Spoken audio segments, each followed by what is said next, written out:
This is your professor, Judy Paparosi, and I'm so glad that so many of you have chosen to take my course in criminal justice writing and rhetoric.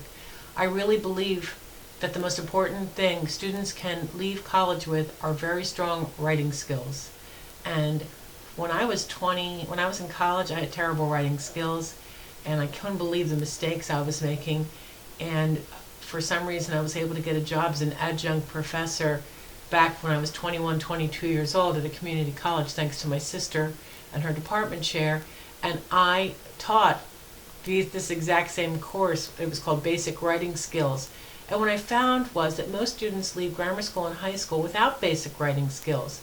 And the key to good writing is to truly understand that you can speak whatever way you want to speak in your personal life.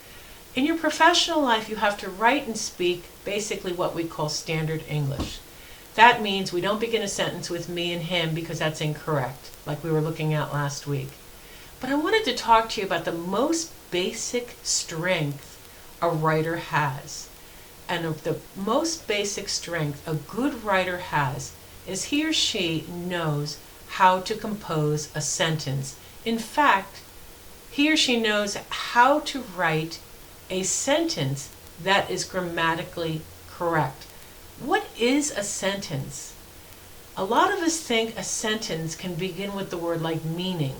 And that's actually, when you put the word, so like you say, I wanted to write to her, period, meaning that I had to, tell her something important. Meaning is not a subject. And a sentence has three parts. The first part is a subject. You must have a subject, even if the subject is understood, like in a command. Go to the store. Well, who are you talking to? You're talking to a person, you. So you is the subject of that sentence. You go to the store. Whatever you can slip in there, you can figure out what the subject is. So the subject is the person of the sentence or a thing in the sentence that is doing the action, unless it's the verb to be, which we'll talk about later in the semester. So I went to the store. What is the subject? I'm waiting to hear from you. Well, the subject is I. He went to the store. What is the subject? He. The dog ate the bone. What is the subject doing the action in that sentence? Dog. So we know what the subject is, so there must always be an identifiable subject. And ask yourself a question. Look at the verb, which is something, an action or a state of being, but let's make it easy and talk about an action, eating the bone. It is eating the bone. She goes to work, goes. He works at a bakery, works. That's the action of the sentence. So that's the verb.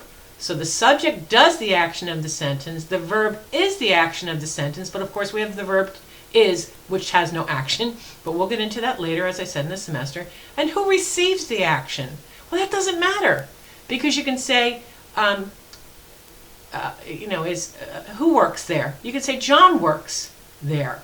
But there's no, there could be a little bit of a verb, an object there, but it's not really important. He works. Who in the family works? Well, John works. Well, it doesn't say where John works or John works or John fight. It doesn't explain anything more. But what it does do is the third part of a sentence. It expresses a complete thought. It answers the question. It tells you the whole story. So, thus, I mentioned that's the third part. There are three parts of the sentence. The subject, who does the action of the verb which is the action, and the complete thought is expressed. Okay? So I don't need an object. It's lovely to have an object. I threw the ball.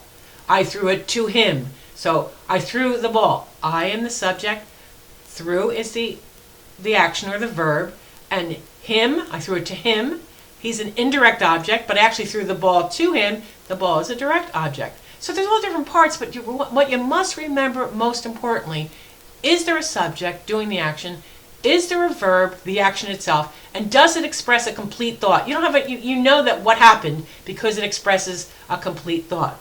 You can't say things like, trying to think of a good example, because I see it a lot, but especially I see it a lot with the word meaning, but he is. What does that tell you? Well, the verb is a state of being, but he is smart. Now you have a complete thought expressed. So that verb is, which I mentioned we'll talk about later in the semester, is a state of being. So we have, most verbs are in action. I ran, I surfed, I skied, I teach. All these things have you can see an action happening. I'm in the ocean surfing, or I'm eating at a restaurant. There's an action happening, and there's a person doing the action. Subject, verb. So, for example, here's a good, he eats. Well, that could be a complete thought. He eats too much, but that would really make a good thought. But just the fact that he eats, well, that doesn't tell you anything. He eats pizza.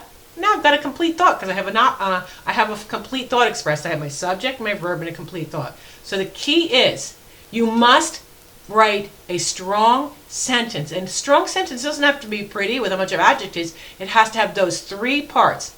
It must have a doer of the action. Okay? I am Judy. My name is first name is Judy, or professor, or doctor, my husband, Dr. Mario Paparosi, or Dr. Lillis, our chairman. There has to be somebody at the beginning of the sentence who is the actor of the sentence. And then we have to have the action, which is the verb. Eats, drinks, sleeps, studies, whatever. And we have to have that complete thought. It can't be, just a subject and a verb. That's not enough. Many times it is, but maybe it's not enough. You have to have that complete thought expressed, okay? So this is the key to the whole course. I can teach you about pronouns, but unless you know where they go and which ones to use, that will make you a weaker writer. But if you have the key, which is that strong, complete sentence, subject, verb, and a complete thought expressed, until you master that, which we're going to be doing and practicing this week, you will not be a great writer. Now, we're also going to be talking about how to punctuate when we take two sentences, two complete thoughts, subject, verb, and a complete thought, subject, verb, and a complete thought, and they're related enough that we're going to combine them.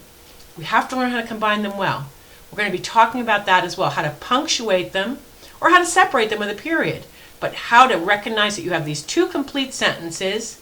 They're not clauses, which don't have everything a complete sentence has, because they're dependent. Even if they're independent, they must have to be a sentence, which is the highest form of writing. Sentence. Then we have our clauses, which are related to sentences.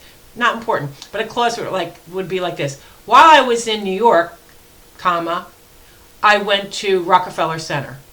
But while I was in New York cannot stand on its own. Why not? That while changes everything, because that while or which or whatever, however, whatever, changes the meaning of a sentence in a way, because it's showing its dependence on another sentence. Because I'm flowing into the real sentence. While I was in New York, comma, here I am. I'm the doer of the action. I went. There's that verb to Rockefeller Center. I got my complete thought. So remember, the key is not only are we going to learn about a sentence, we're also going to learn how to combine sentences correctly. See you on the discussions. The discussions are solely for questions for me. I had some great questions last week. Thanks, and keep up the great work.